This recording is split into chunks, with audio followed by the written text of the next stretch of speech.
ركله جزاء لصالح المنتخب الوطني، وكانت صافره الحكم سبقت كره ايوب المرمي داخل الشباك. اذا نتمنى التوفيق لمحمد سلمان في تنفيذ الركله. يلا محمد ان شاء الله موفق وان شاء الله هدف تعادل.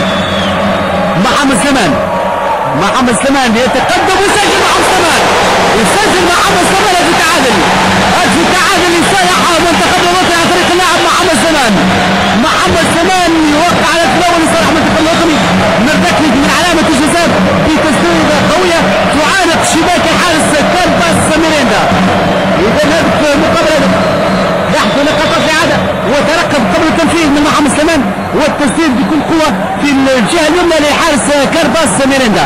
اذا هدف مقابل هدف قبل انتهاء دقائق الشوط الاول ب5 دقائق. اذا 15 دقيقه مرت مشاهدينا الكرام من الشوط الاول والتعادل ايجابي حاليا.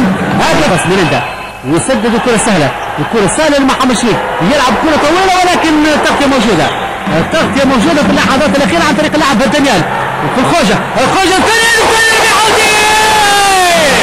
هدف ثاني لصالح المنتخب الوطني عن طريق اللاعب ربيع الحوتي يمضي الهدف الثاني لصالح المنتخب الوطني في التقدم. اذا المنتخب الوطني يتقدم على صعيد النتيجه وفرحه كبيره للجماهير الحاضره هنا في قاعه 23 الفتح. لاحظوا لقطات الاعاده وربيع الحوتي ما يفوتش الفرصه الاخيره ويضع الكره بكل امتياز داخل شباك الحارس كارباس ميريندا. اذا تتغير النتيجه مشاهدينا الكرام بعد مرور 5 دقائق من الشوط الثاني على الصعيد النتيجه المنتخب الوطني يتقدم بهدف ثاني من الحوتي لحمد شويد. هدف ثالث لصالح المنتخب الوطني عن طريق اللاعب حمدي شويد يوقع الهدف الثالث لصالح المنتخب الوطني. اذا تتغير النتيجه عن طريق اللاعب حمدي شويد يسجل الهدف الثالث لصالح المنتخب الوطني قبل انتهاء المباراه ب5 دقائق.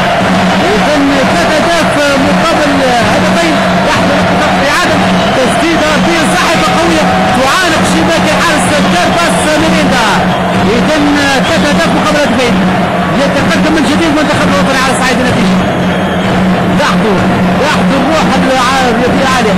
تحيه للاخوه المعاقين الموجودين، تحيه من حمدي شويد وامامنا جميع الحاضره والمؤازره الكبيره والتقدم على صعيد النتيجه.